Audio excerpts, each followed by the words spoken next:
Democratic Party. He's talking to the people in the United States. He's talking to the people in the region, in the West Asia. Who is the audience? I don't know. I Yeah. think everybody. I mean, this is a man who, Theodore Roosevelt once said, "Speak softly, but carry a big stick." Um, Pete Hegseth is a man who's screaming loudly in order to impress on everybody that we have a big stick. But if you have to be reminding everybody about how big, bad, and important we are, maybe we're not as big and bad and as important as we think we are. So I think there's a lot of bluster going up here to disguise the fact that we're in trouble in Iraq, I mean in Iran, and he's doing his best to distract people from digging too deep into the fact that Iran has the strategic initiative. It's the United States that's reevaluating its plans every 24 hours, not Iran. And it's Pete Hegseth that has to go in front of people and play the role of cheerleader. Yeah. Scott, just in 2 days, we have seen Iranian attacking the headquarters or somehow those offices of CIA in the region. And how how do you see this strategy on the part of Iranians? Because they started with it's not just about that Iranian drone strike we had on US based ammunition warehouse in Iraq as well. And how do you see the way that Iran is, they're not just going after Israel, they're mostly focused in the region, in the Persian Gulf Arab states and around Iran. How what is the strategy on their part? I think the strategy of Iran is to permanently evict the United States from the Middle East. They're attacking the military installations, they're attacking diplomatic facilities, they're attacking intelligence facilities, and they're attacking the nations that play host to these. So I think Iran is setting the conditions for eventual conflict termination, which will be Iran will stop these attacks when these nations kick the United States out of their soil. Yeah. And today I talked with Laith Marouf, who is in Beirut. He said that Hezbollah is attacking Israel and they're feeling that there is no air defense system, and everything they send, they get into Israel without having any problem. What is your understanding, and how do you see the interceptors right now in Israel?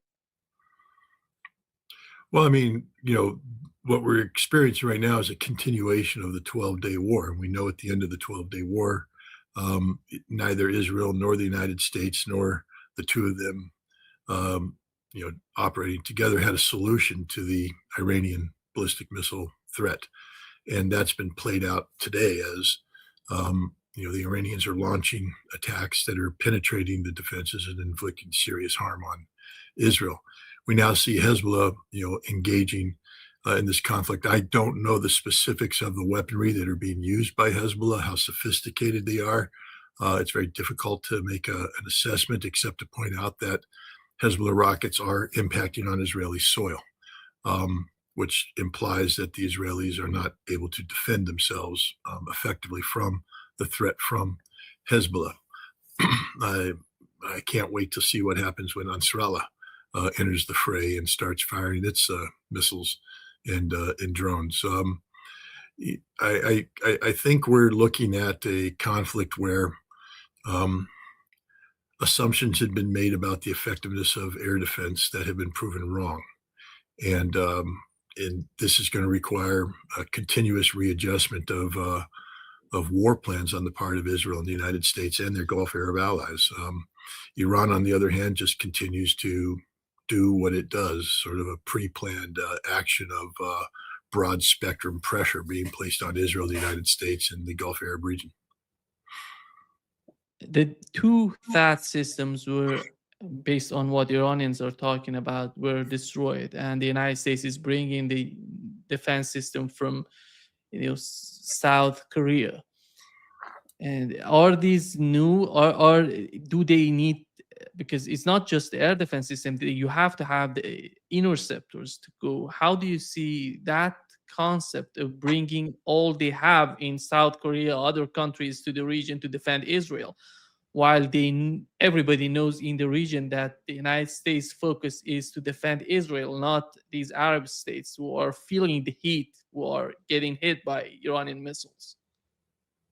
Well, I mean, it's not just the Gulf Arab states that are, understanding that they play second fiddle to Israel.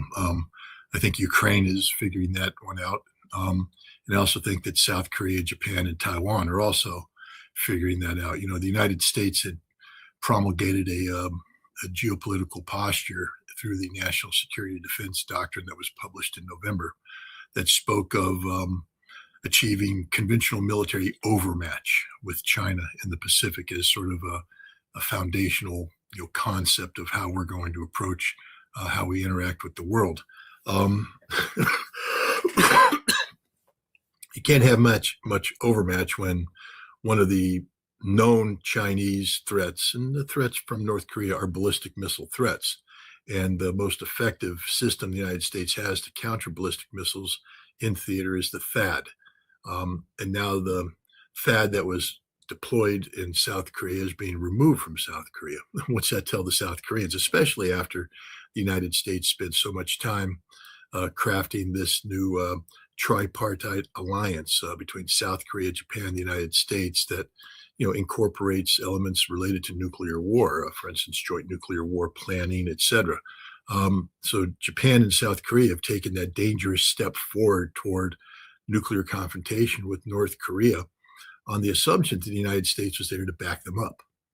Well, guess you can't make that assumption anymore. We now know that the United States will sell anybody out for Israel. And as an American, I mean, I've always been, not always, but recently, so especially since October 7th, I've been very critical of Israel.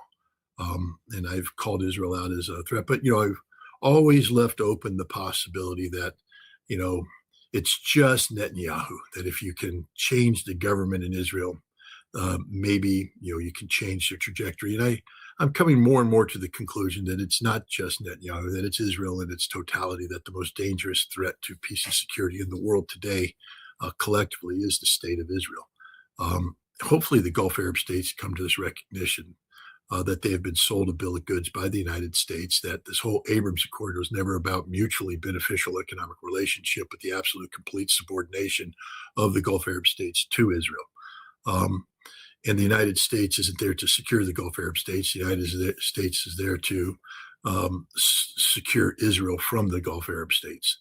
And now that Iran has basically exposed this lie, it's imperative that the Gulf Arab states take action accordingly. And I think this is part of the Iranian strategy. By destroying the American military infrastructure, in order for America to come back, I'll have to rebuild this infrastructure, and this will require significant investment from the Gulf Arab host states. And hopefully the Gulf Arab host states say, no, we have no interest in rebuilding. Stay, leave, don't come back. And now that the CIA is pulling its assets out of the region, they too should not be allowed back in. And this is just a statement of fact that the Middle East has been infected by a cancer that is the American-Israeli posture, and that cancer has to be excised. And I think that's what Iran is in the process of doing. And even though I love my country and all this, you have to call a spade a spade. And right now, the United States is facilitating the genocide that Israel committed against the Palestinians, facilitated the slaughter of Lebanese civilians through the bombing of Beirut, and now is facilitating a genocide type attack on Iran by Israel. Take a look at what Israel is doing to Tehran. They're in the process of turning Tehran into Gaza, and they're proud of it. They're bragging about it. So we now have seen evil. We know what evil looks like, and it's time for the world to collectively work to eradicate this evil. And to weaken Israel, you have to get the United States to eliminate its aggressive posture geopolitically and militarily in the Middle East. It's not just about Democrats. We have Republicans coming out talking and trying to make the case against Donald Trump and what he's doing. Here is what Marjorie Taylor Greene said on Megyn Kelly's show. Trump has said repeatedly on camera and in interviews, he doesn't think he's going to heaven. Well, I want to ask a question, a serious question. What is in his mind? What is his mental state? If he doesn't think he's going to heaven and he is a man towards the end, he's in the fourth quarter, he's towards the end of his life. How does that pan out for the rest of us when we have a president of the United States who doesn't think and is convinced he's not going to heaven? What does that mean his decision making is? He already said to the New York Post today that he doesn't care about the polling. He doesn't care about what the American people think, and he may put troops on the ground. He took this is going to be a few-day war, to now it's going to be maybe 4 weeks or more. I want to say, what is happening to the man that I supported, you supported, the man that denounced what happened in Iraq, the man that said no more foreign wars, no more regime change, promise it on the campaign. J.D. Vance promised it. Tulsi Gabbard promised it. All of them promised it. And we're a year in, and we're in another fucking war, and we've got American troops being killed. I think it's time for America to rip the Band-Aid off, and we need to have a serious conversation about what the fuck is happening to this country and who in the hell are these decisions being made for, and who is making these decisions. I think many people are talking this way and they're angry with Donald Trump. And I know that you were in the same campaign. You were thinking that Donald Trump could bring some sort of change to the foreign policy of the United States. And what is your answer to the question that Marjorie Taylor Greene was asking? Well, we know what's going on. Donald Trump has completely sold American interests to the state of Israel, 100%. It's Benjamin Netanyahu that's calling the shots. What leverage he may or may not have over Donald Trump is irrelevant at this point. We just have to deal with the ramifications of this. But this shouldn't take anybody by surprise. Even during the campaign, we saw the degree to which Donald Trump slavishly subordinated himself to the pro-Israeli camp. Taking all that money from Miriam Adelson should have been a red flag to everybody. Then appointing just flagrant Zionists throughout his cabinet and positions of power. People, we saw when Tulsi Gabbard attempted to install as her deputy somebody who questioned, the aspects of Israel's dominance, that they were removed. They weren't allowed to achieve. You're not allowed to question Israel. You're not allowed to hint that there's a problem with Israel. You have to be completely subordinated to Israel. And that's the problem. Again, I just say this as an American, the number one threat to American national security is the state of Israel, straight up. And we need to eliminate it. Marjorie Taylor Greene needs to start calling a spade a spade. It's not anti-Semitic to call out threats. We're not condemning the Jewish faith. We're condemning this perverse Zionist entity that has assumed a biblical, title in order to corrupt America, corrupt democracy, and corrupt the region and corrupt the world. Israel brings nothing positive to the stage. Israel's a parasite on the global community. It exists to suck the lifeblood out of the world solely for its benefit. And until we call it that, and if we continue to pretend that Israel has legitimacy in the world today, we just allow this activity to continue. Because the moment you legitimize the state of Israel, you legitimize their government, you legitimize these programs. If Israel is legitimate and the government's legitimate, then therefore, there's a limit to the umbrage and anger and angst that we can have about the recruitment of Jonathan Pollard, an American naval analyst who sold out his country in the worst possible way. He gave away, the volumes on, American SIGINT collection. It cost us billions of dollars to gather that information. Much of that information was related to very sensitive things, to include America's nuclear war plans. And how we collect that information. Some of that was done through covert means that could put not just capabilities at risk, but people at risk. Putting brave people's lives on the line who were doing things for their nation. Jonathan Pollard sold that out to Israel. Then Israel went ahead and sold that out to get Jews out of the former Soviet Union. So the idea that he was doing this for Israel is just absurd. He was doing this as, as part of a global, um, you know, Zionistic endeavor that is detrimental to not just American security, but global peace and security. You got to call it out. If you don't call it out today, then shame on you, because we know what's happening. We're just not allowed to say it. But it's time that we call it out straight up. And that includes calling out the Gulf Arab states. I mean, when are the population of the Gulf Arab states going to realize that their monarchies have sold them out to the state of Israel, have become completely subordinated to the will of Israel? I mean, my God, the Palestinian people have a genocide committed against them, and the Gulf Arab states are silent. Now we know why, because they're actively complicit with the Israeli government in the conduct of this genocide. And now they're transferring that genocidal behavior onto other Arab populations in Lebanon, and now the population of Iran. We just got to call it out. And if they can't call it out, then they need to be removed. And so, yes, I'm actively encouraging the populations of the Gulf Arab monarchies to rise up and remove their corrupt regimes from power, because they're not serving you. They've abandoned you, just like the United States has abandoned them. Maybe the light's gone off, and they realize, as they sit there and beg for more interceptors, that we're not giving them, because we're giving those interceptors to either our forces protecting Israel or to Israel directly. That all the promises we made over the course of the past several decades, that we are the security shield, dating back to the Carter Doctrine of 1979. We are the shield that will protect you. We're not going to protect you. We're abandoning you. And when it's all said and done, we're going to want you to keep your doors open so we can come back and reassert ourselves. That can't be allowed to happen. But, hopefully the people rise up. We see in Bahrain hints of regime change as the majority Shia population not only begins to confront the corrupt Khalifa family, but also violently confront the Saudi-led Gulf, the GCC security forces that are coming in to keep Khalifa in power. Topple Khalifa, Bahrain becomes a revolutionary state, and then watch what happens in eastern Saudi Arabia, where the majority Shia population is.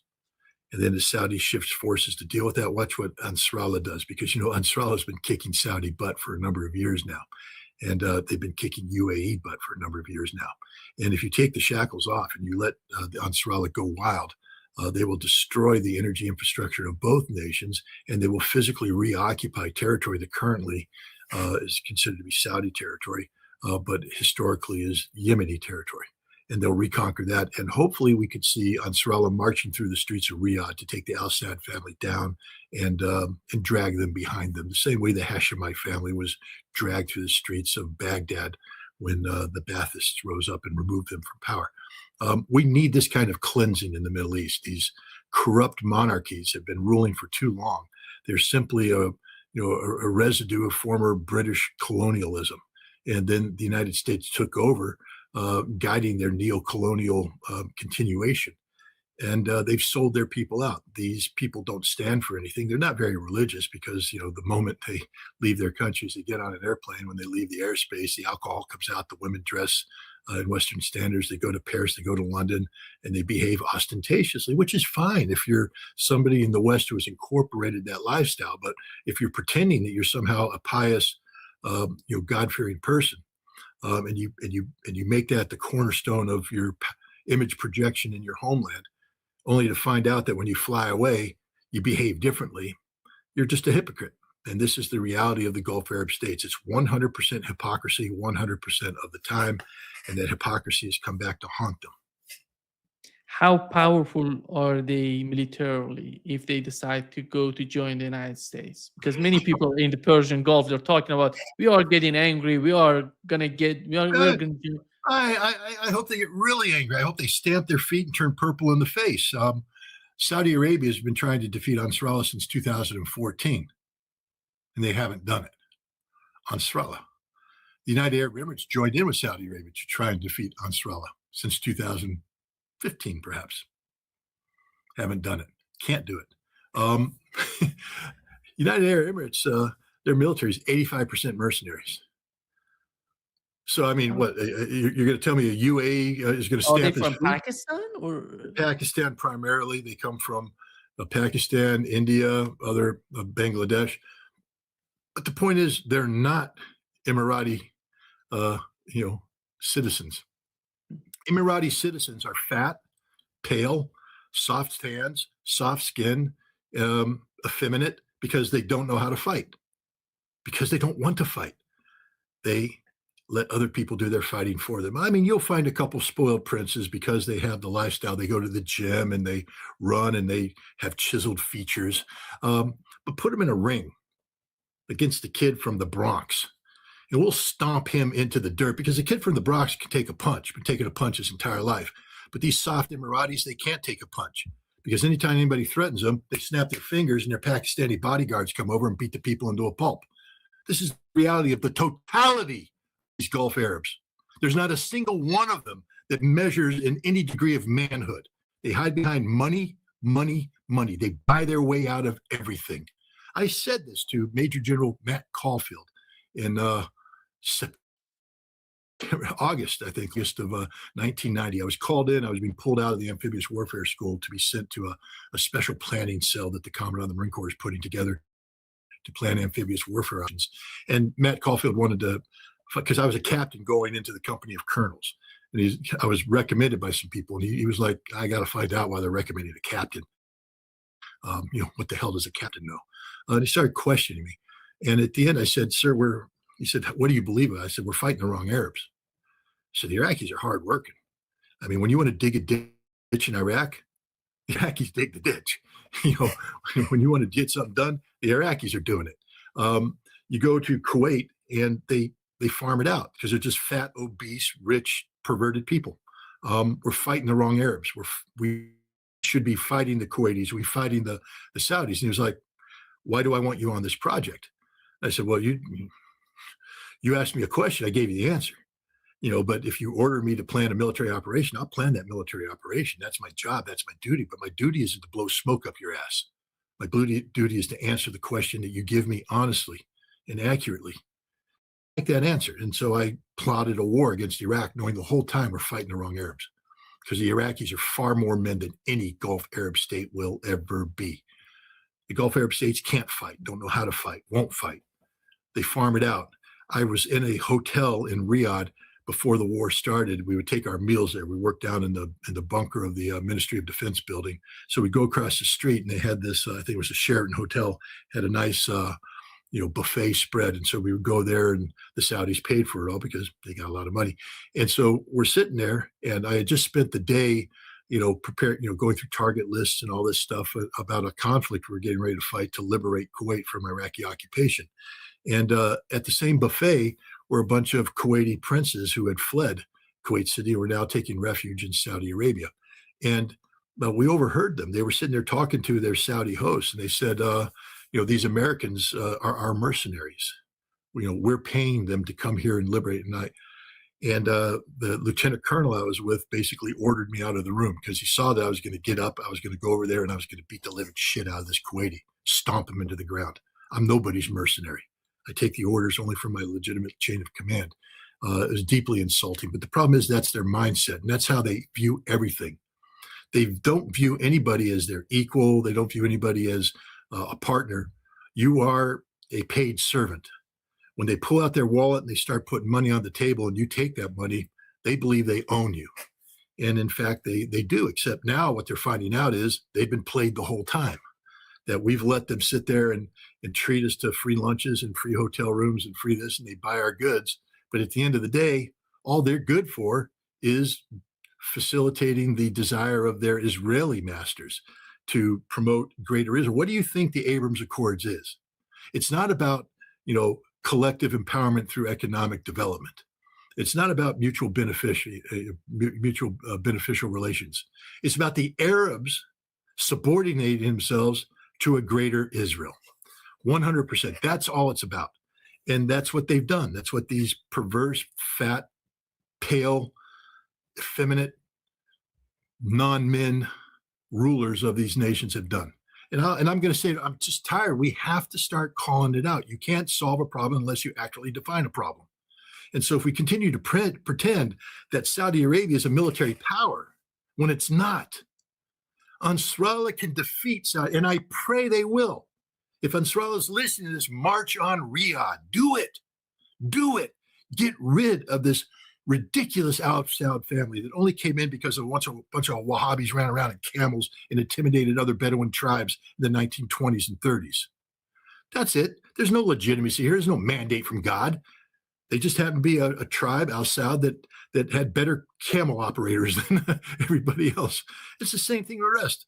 The Emirates, the British put them in. The British put everybody in. It's colonial legacy. There's no legitimacy. They have no mandate of the people. There's no democracy. And then they got lucky because they happen to be sitting on a bunch of oil and gas that has now made them richer than they can possibly imagine. But the money doesn't bring legitimacy. The money just makes them rich. Legitimacy has to come from standing for something. Standing for something. They don't stand for democracy. They don't stand for liberty. They don't stand for justice. They're just rich. That's it. And they believe that they could sit there and leverage their control of the United States into controlling Iran. But it turned out that it was the United States controlling them, using them on behalf of Israel. And that truth has now come out. That truth has been played out in broad daylight by Iran. This is one of the greatest gifts Iran's given to the region and the world by bringing everything to a head. Everything to a head. The world will now get to see what kind of country Iran is. They'll get to see the support that the Iranian people provide to their country. And they'll also get to see the fact that the United States has been using the Gulf Arab states on behalf of Israel for decades. And they'll get to see what Israel's real plans are, that Israel is nothing more than a genocidal state wrapped into a tiny piece of territory with meaningless biblical reference. I mean, throw away the Bible and what do you have? Nothing. So the Bible is what these Zionists are abusing to pretend that they have legitimacy, that they are God's chosen, that somehow Israel, the Israel of today, is part of a 3,000-year-old legacy. This is what, of course, the Christian Zionists believe. Mike Huckabee and Ted Cruz and others. And we're exposing the perversion of their thought, the illegitimacy of their thought. So this war, in many ways, is a clarifying moment. It's a tragic moment. And I wish it hadn't come to this. But now that it's here, we might as well just embrace all ramifications and call it out as we see it. It's not a time to hold back. It's not a time to continue to shield the truth. It's time to be brutally honest about everything. If you're out there and you want to be pro-Israel, say it. Acknowledge it. Be honest about it. Be honest. Because the people are tired of the lies. They're tired of the lies. It's time we have the truth. And if America truly wants to be a nation that has foregone its status as a constitutional republic, wants to operate as nothing more than a collective of sheep underneath a cult of personality serving the interests of greater Israel, fine. Fine. Just be honest about it. We have an election coming up. Tell the American people that's what they're voting for. When you vote for me, Donald Trump, or vote for my party, what you're voting for is greater Israel. We're not hiding it. It's there. We're voting for greater Israel, and we're not voting for the Constitution. You're voting to empower me, a cult of personality. I will continue to rename buildings in my name. I will continue to drop banners with my face. I will continue to make sure that everything centers around me, Donald Trump. If you can't see as an American what's happening, what other sitting president has operated with this degree of hubris and narcissistic arrogance? None. America is infected with a sickness, a disease that's destroying what we are. And what we're doing in the world today is just facilitating the downward slide of our nation. We do need to resize ourselves. We have to understand that we aren't the sole remaining superpower, that the world is not conditioned to continue American hegemony. That doesn't mean America goes away, though. We just have to resize ourselves to the appropriate size, the size we should be of a nation of 340 million people with the natural resources that we have. But that means we have to learn how to live in, as equals with Russia, with China, with India, with others. But we can't live as equals. We're the most arrogant people on the planet, other than the Israelis. And we've subordinated ourselves to the Israelis. So there we go. Scott, today Pete Hegseth was asked if he gonna put troops on the ground in Iran, and they didn't answer the question. They said they're not gonna answer it, and this is one of the main questions right now in the mind of our audience. They want to know what is your understanding of that. The other point is that many rumors they're talking about, they're bringing Syrian ISIS group and Kurds. They're gonna go underground. What is your understanding of these sort of rumors and some sort of ideologies that they think that they can put troops on the ground? It doesn't seem that the Trump administration is willing to do that. Well, you remember I told you I was pulled out of amphibious warfare school to go on a planning staff for the Commandant of the Marine Corps to plan amphibious operations. This was in September of 1990. The United States was in the process of moving 700,000+ troops into the region to fight a war with Iraq, including hundreds of thousands of ground troops, ground combat troops, many divisions worth of troops. Back then, we were geared to do this, because we had, first of all, we had a whole bunch of forces in Europe that we were able to take an entire corps and transfer it to the Middle East. The Marine Corps had had equipment on ships, brigades worth of equipment, adding up to about a division's worth plus. And we could take these ships and offload them at ports and then fly Marines in. They'd marry up with this equipment and we'd be able to move on.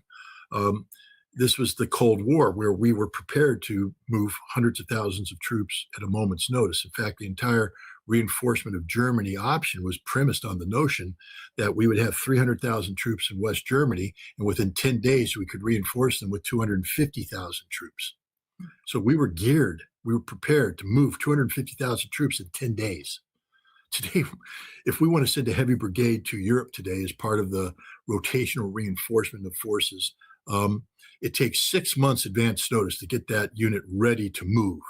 So they have to do all sorts of stuff to get themselves ready to deploy. And then they have to actually load their stuff on trains, take it down to ships, load it on ships, sail the ships across the sea, offload it.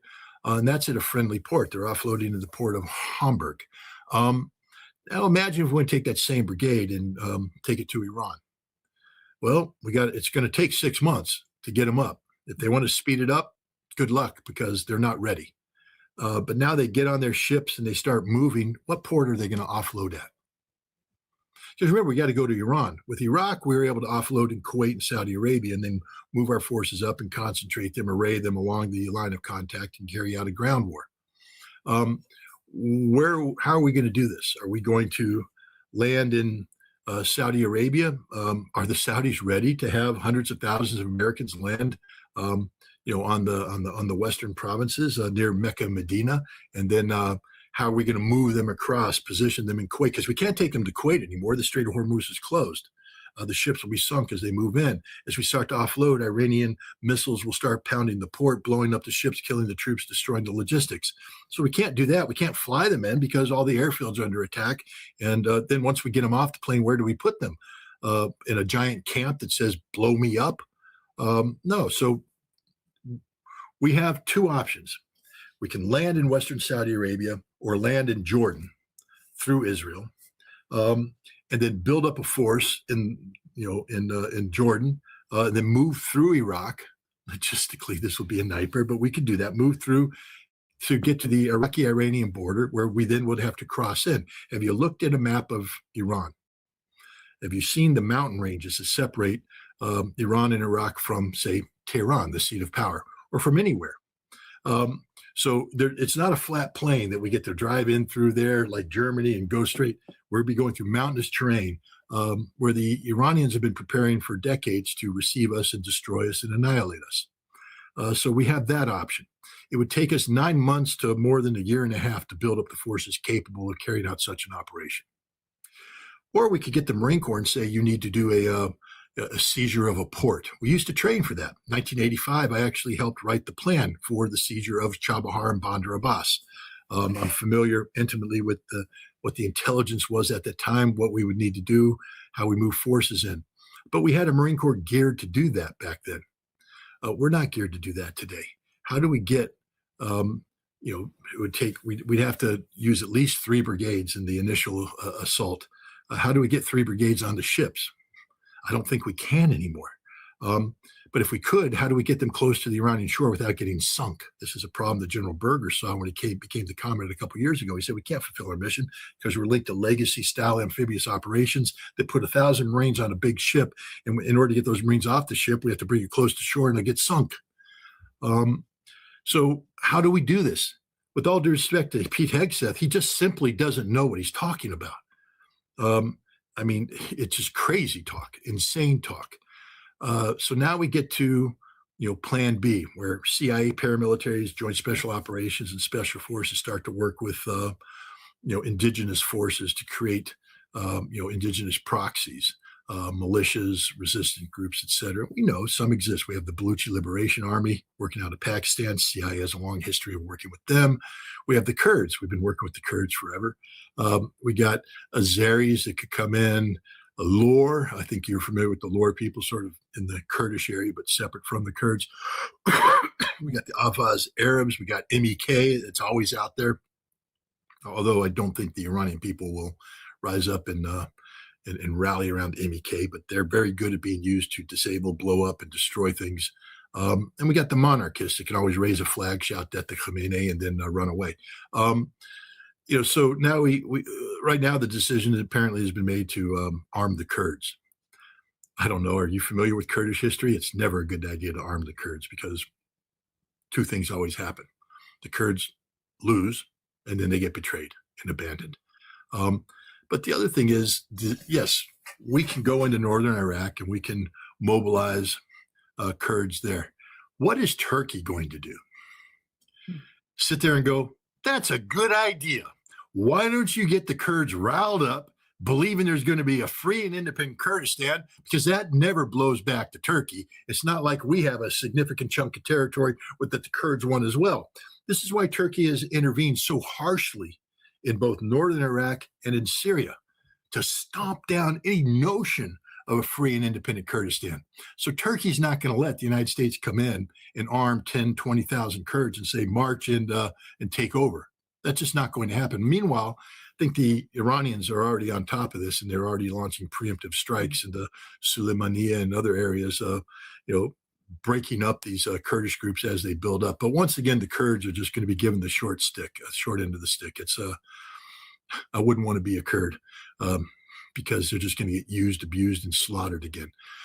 Basically, we have no options.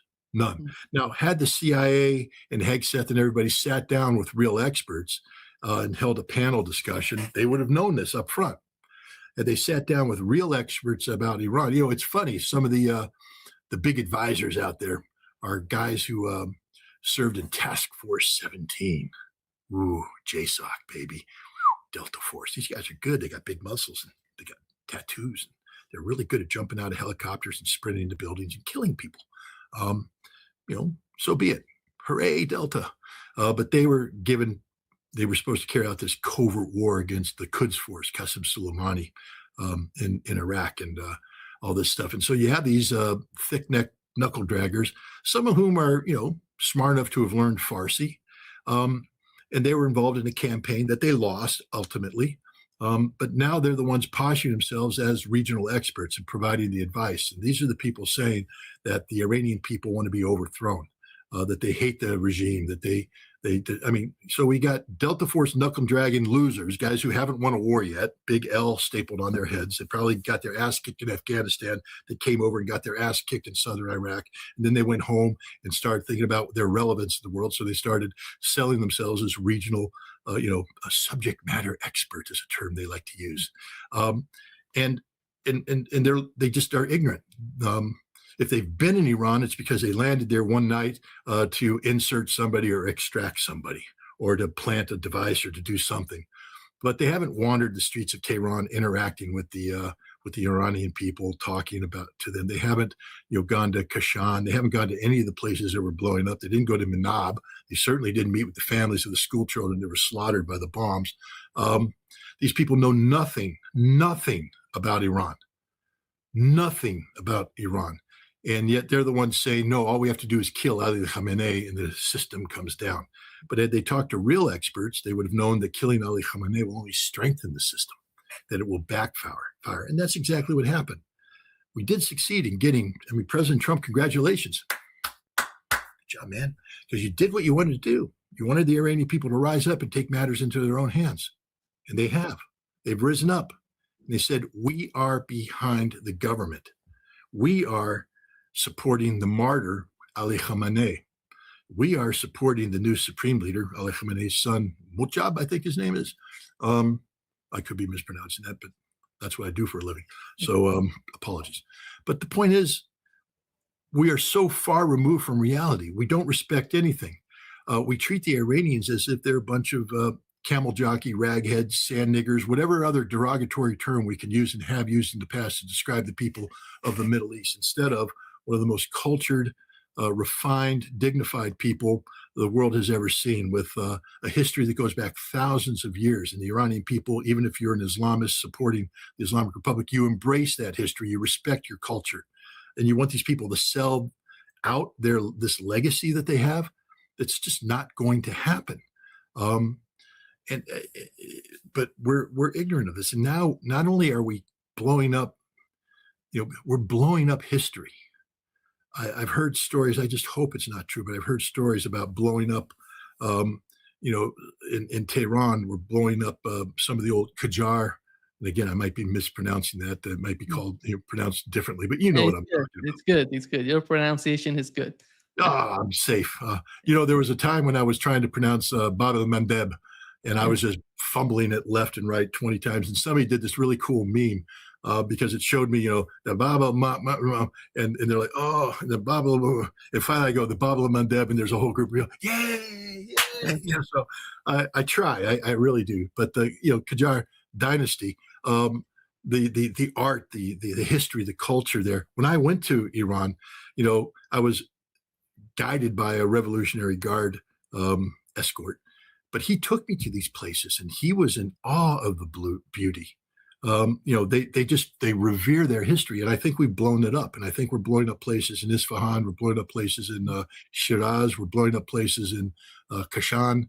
What we're doing to Iran is cultural genocide, but we don't care because we have no comprehension of who the Iranians are and appreciation of what they are. We don't know what their history is.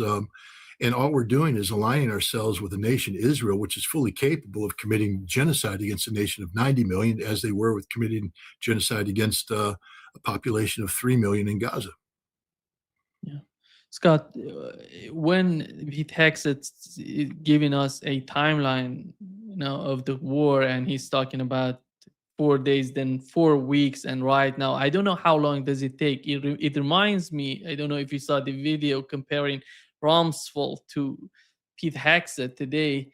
The same, it seems that they're talking about the same sort of, idea when it comes to war. It doesn't seem that Pete Hexet, because he was part of he said that he was in the Middle East. He know what was the war, but he doesn't remember what was the mindset that brought him to the Middle East, to that war, which was simply the Bush, presidency, that the people around President Bush, that they thought that they could, wrap it up in a short period of time, which didn't happen. Here is comparing the two, Rumsfeld to Pete Hexet. I can't tell you if the use of force in Iraq today would last 5 days or 5 weeks or 5 months, but it certainly isn't going to last any longer than that. President Trump has all the latitude in the world to talk about how long it may or may not take. 4 weeks, 2 weeks, 6 weeks. It could move up, it could move back. Yeah. How someone who was in this war in Iraq, in Afghanistan, I don't know where he was, but he doesn't understand the reality of what's going on, and he doesn't see the threat of a long war. I think that is really happening. It's going to be a long war. It's not going to be a short, but it doesn't seem that is totally perceived by the Trump administration. I'm just quick going through Hegseth's resume. It's not very impressive. He enlisted. He was commissioned in the military. He did tours in Afghanistan and Iraq. When I look at it, he has the combat infantryman's badge, but when I look at his bronze star, it's a slick star, which means that it wasn't awarded for heroism. So this is a man who, at the time they were just handing out awards left and right for anybody deployed. This is a man who's not seen hard combat. He doesn't know what hard combat is. And this is a man who never rose to any, significant position of authority. He hasn't commanded troops in combat at the battalion level or any level above that. So we need to be careful when Pete Hegseth starts talking about, I've been there, I've done that. We also need to judge Pete Hegseth on his own words. If you recall, when he addressed 800 American generals and admirals in Quantico in October of 2025, I think, last year, he defined what he considered to be the epitome of the military standard, and basically said it's 1993, an 03 captain, or an E6 staff sergeant. Well, guess what, Pete? Guess who was a captain in 1993? Me. I'm the epitome. I'm that which you have never been and you will never be. I'm the guy that actually trained during the height of the Cold War when the American military truly was the finest military in the world. I am somebody who has been schooled in the proper ethos of military service, one that is founded in the Constitution and premised on absolute professionalism in everything we do.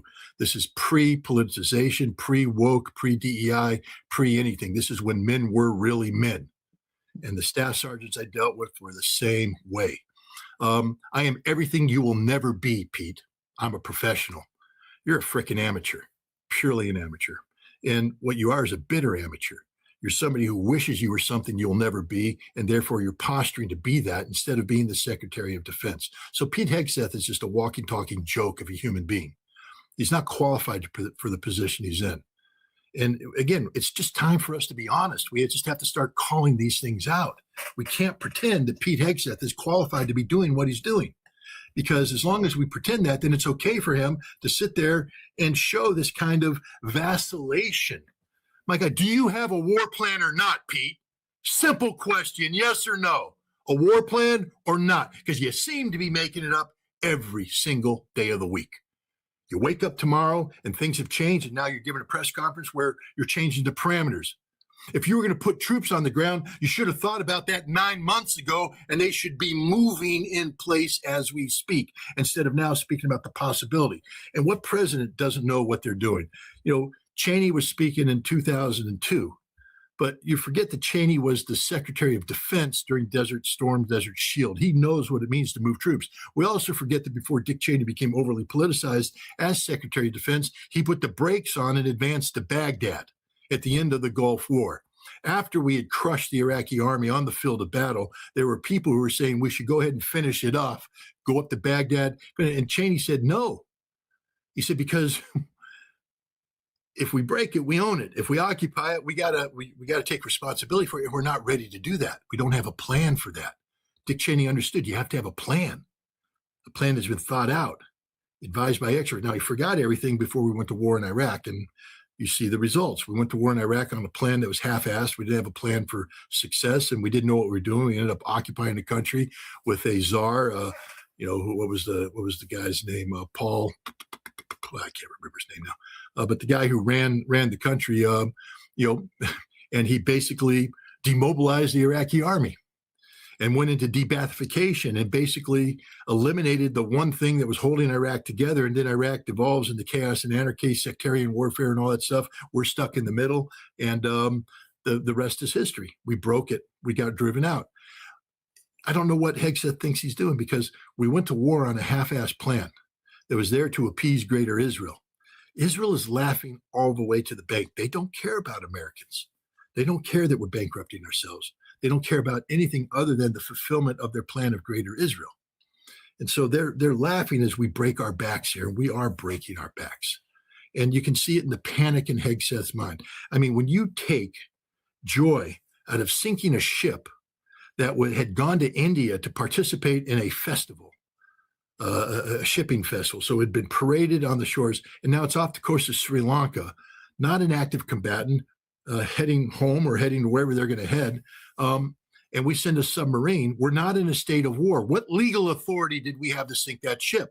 Did Congress authorize that? We had legal authority, apparently, according to Congress, to preempt the Iranian missile attack against us. But this ship is out there and we sunk it. The most cowardly act possible. We didn't give it an opportunity. The submarine didn't rise up and say surrender or something like that, send a signal. That ship was sailing, not in combat mode, and we sunk it. And Pete Hegseth is bragging as if this is some sort of example of, American martial supremacy. It's something we're supposed to be proud of. No, Pete, we're ashamed of you, and we're ashamed of that action. It's something that the ship's commander should never have done. That submarine commander should never have sunk that ship. That ship posed no threat to anybody. And why did we sink it? Because we can. And don't tell me we're at war, because Congress refuses to declare war. Congress called this a defensive action. I mean, that's what Mike Johnson was saying. It's defensive. Therefore, it's not really a conflict. We don't even get involved. It's purely defensive. Was that a defensive action to send a submarine off the coast of Sri Lanka to sink a ship? Sounded pretty offensive to me. And this is what we're doing on everything. I mean, this is an incompetent campaign that was all premised around the notion of regime collapse.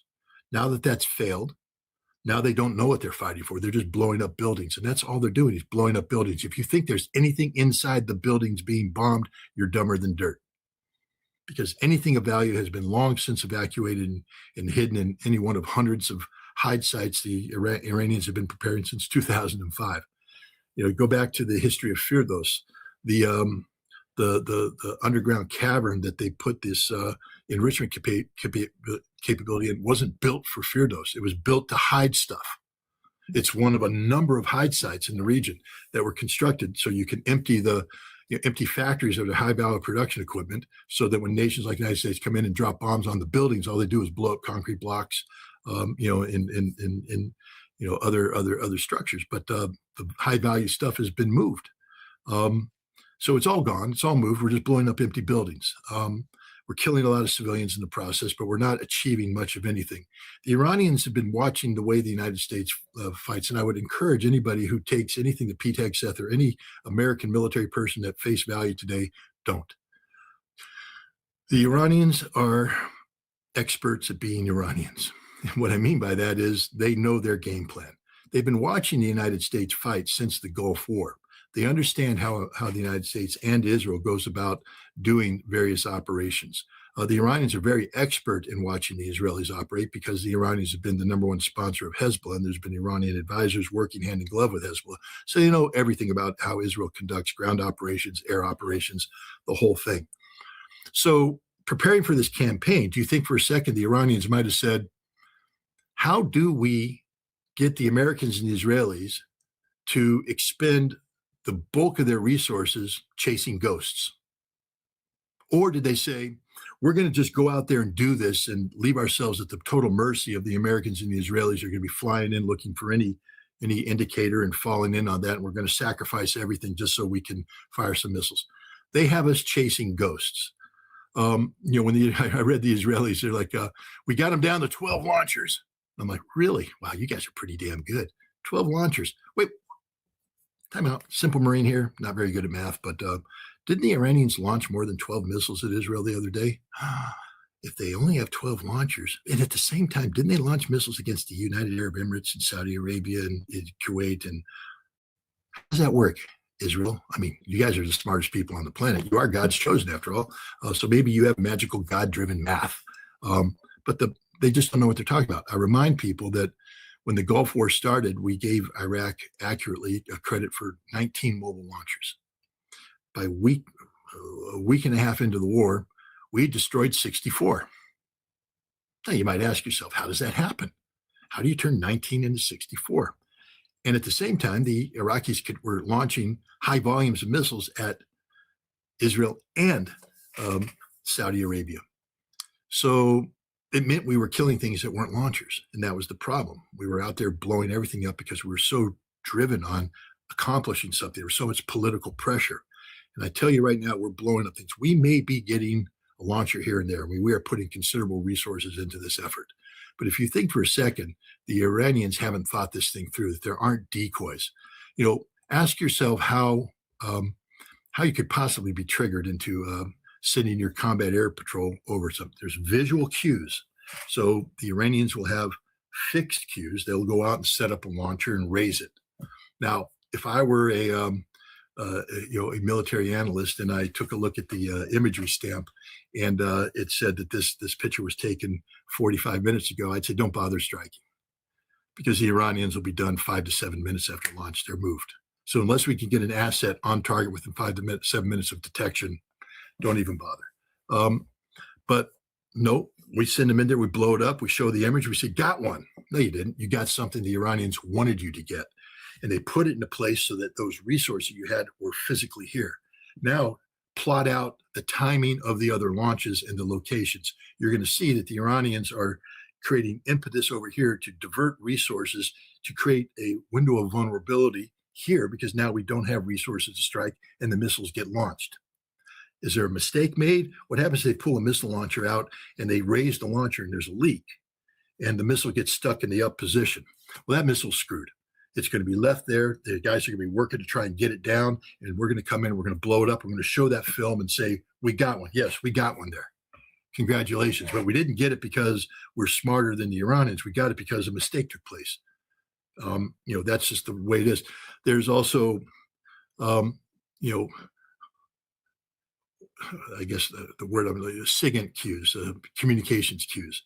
So the Iranians are going to sit there and they're going to flood the airwaves with communications because they're experts at this, and they're going to give away signals. They're going to be saying things like, send convoy X. They'll be using code words. Send convoy X over here. Generate movement traffic, and they'll have people out there moving, and we'll go out there, track it, and they're luring us away from the place that they're launching. And eventually we'll catch on to this and we'll start not responding. But the Iranians have a plan. They have a plan they've been thinking out for some time now, 20 years to be precise. And we don't have a plan. Our plan was to begin bombing, kill Khamenei, and within 4 days have people in the streets demanding, President Trump, we've done what we can. It's up to you. Well, the people spoke. They're supporting the martyr Ali Khamenei. They're supporting the new supreme leader. They're supporting the government of Iran. So now we don't have a plan. And now the ramifications of not having a plan are playing out as we run out of missiles, we run out of bombs, we run out of targets. And this is the real danger, because as we run out of targets, we're going to start to look for new targets. And we have no idea what we're looking at. So we're going to start blowing things up. This is where we're going to blow up hospitals. This is where we're going to blow up schools. This is where we're going to blow up bomb shelters. And this is just the reality of war. It's going to get horrible. And the Israelis don't care. The Israelis will say, rather than even, with America, it's just making a mistake. With the Israelis, they're going to basically apply the Dahiwa doctrine, the southern suburb of Beirut. Level it, send a signal, level it. And right now they are going neighborhood by neighborhood by neighborhood in Tehran and leveling it, dropping it. And they're going to drop all of Tehran. By the time this is done, Tehran is going to look like Gaza. But what did you expect? You're going to war against a genocidal nation. I mean, Israel is a sick genocidal nation, and they only understand how to commit genocide. And so that's what they're doing right now with the nation of Iran.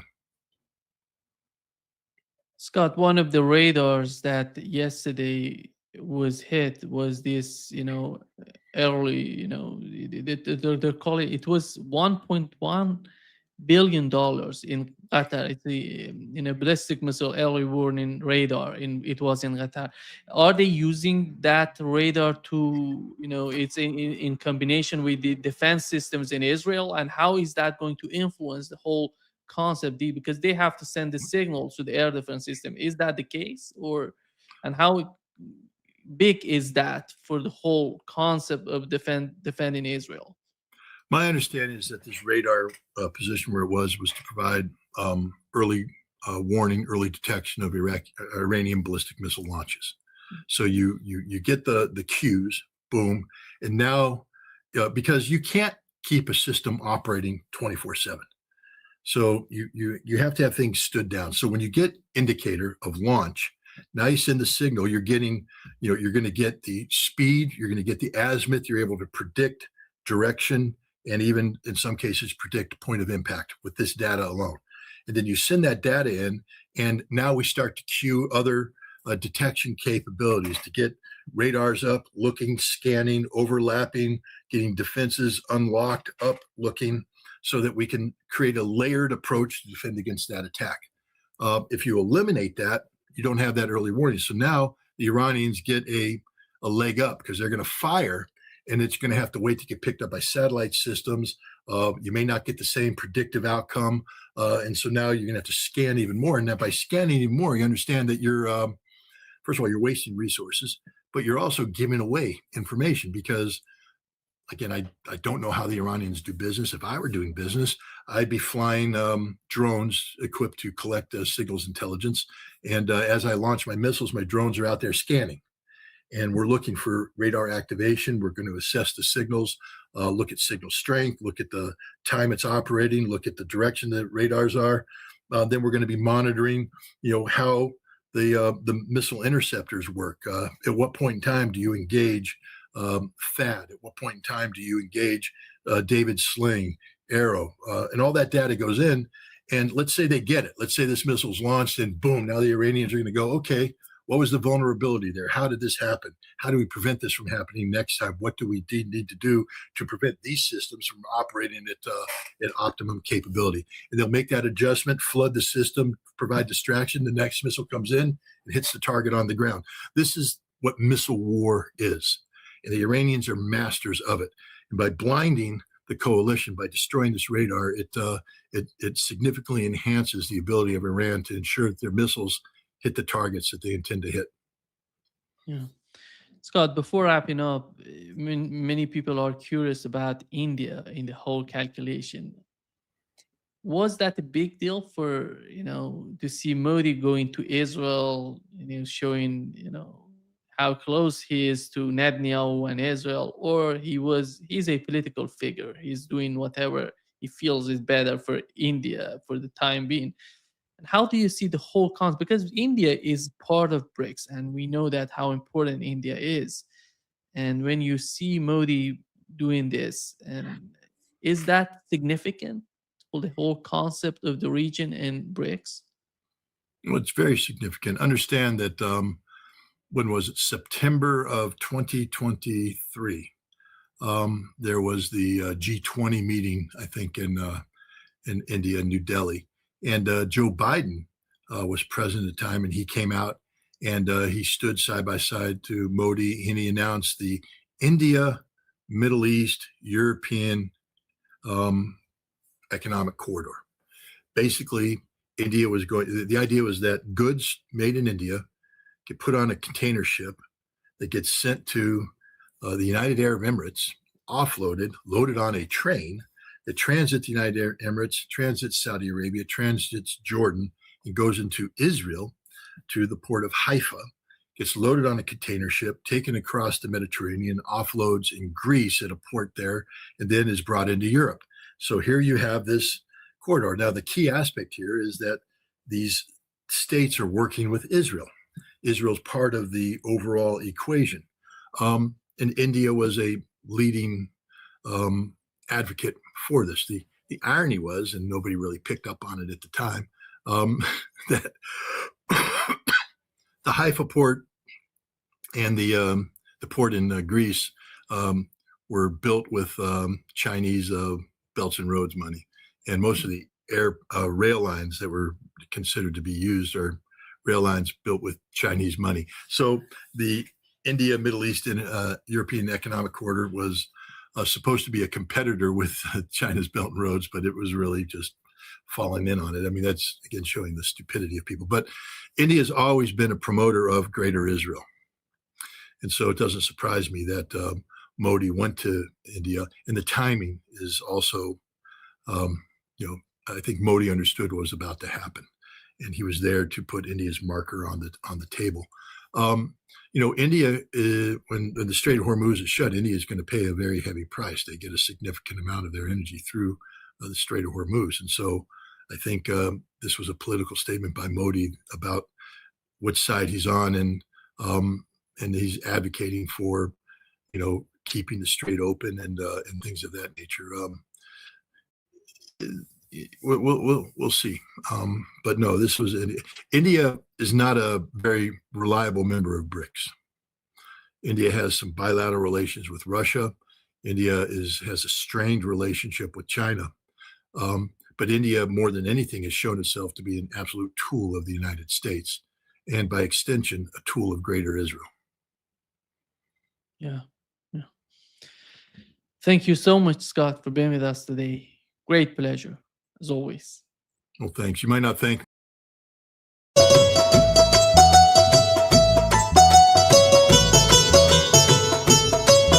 ਅੱਜ college ਹੋ ਗਿਆ ਬੰਦ ਕੁੜੀਏ, ਅੱਜ college ਹੋ ਗਿਆ ਬੰਦ ਕੁੜੀਏ, ਨਾ ਵਿੱਚ ਬਾਜ਼ਾਰਾਂ ਲੰਘ ਕੁੜੀਏ, ਨਾ ਵਿੱਚ ਬਾਜ਼ਾਰਾਂ ਲੰਘ ਕੁੜੀਏ।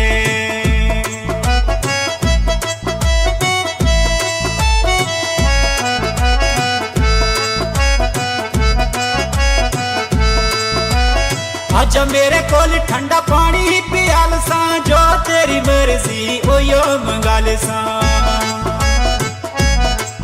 ना हो गर्मी विच तंग कुड़िए, ना हो गर्मी विच तंग कुड़िए, अज कालज हो गया बंद कुड़िए, अज कालज हो गया बंद कुड़िए।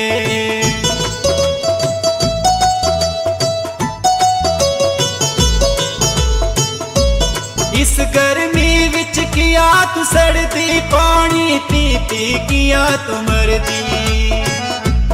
इस गर्मी विच किया तू सड़ती, पानी पी पी किया तू मरदी।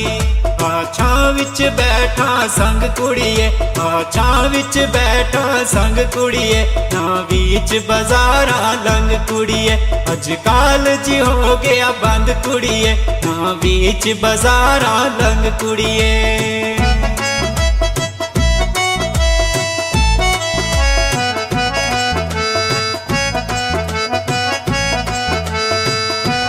सुन नीले तले विच बैठ मेरे कोल वे, मैं भी कुछ बोला कुछ तू बोल वे। सुन नीले तले विच बैठ मेरे कोल वे, मैं भी कुछ बोला कुछ तू बोल वे। एवें खल्लिए तू जिवें पीती भंग कुड़िए, एवें खल्लिए तू जिवें पीती भंग कुड़िए, ना बीच बाजारां लंघ कुड़िए, ना बीच बाजारां लंघ कुड़िए, अज कालज हो गया बंद कुड़िए, अज कालज हो गया बंद कुड़िए, ना बीच बाजारां लंघ कुड़िए, ना बीच बाजारां लंघ कुड़िए।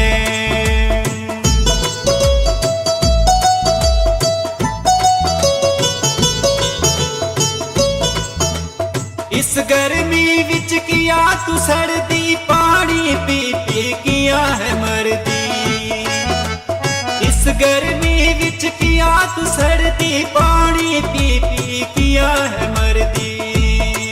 आ छां विच बैठा संग कुड़िए, आ छां विच बैठा संग कुड़िए, ना बीच बाजारां लंघ कुड़िए, ना बीच बाजारां लंघ कुड़िए, अज कालज हो गया बंद कुड़िए, अज कालज हो गया बंद कुड़िए, ना बीच बाजारां लंघ कुड़िए, ना बीच बाजारां लंघ कुड़िए, ना बीच बाजारां लंघ कुड़िए।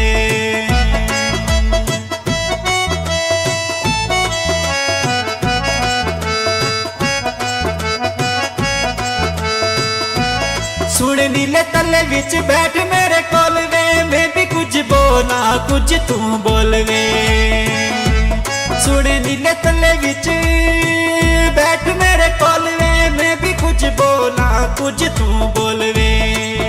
एवें खल्ली है तू जिवें पीती भंग कुड़िए, एवें खल्ली है तू जिवें पीती भंग कुड़िए, ना बीच बाजारां लंघ कुड़िए, ना बीच बाजारां लंघ कुड़िए, अज कालज हो गया बंद कुड़िए, अज कालज हो गया बंद कुड़िए, ना बीच बाजारां लंघ कुड़िए, ना बीच बाजारां लंघ कुड़िए, ना बीच बाजारां लंघ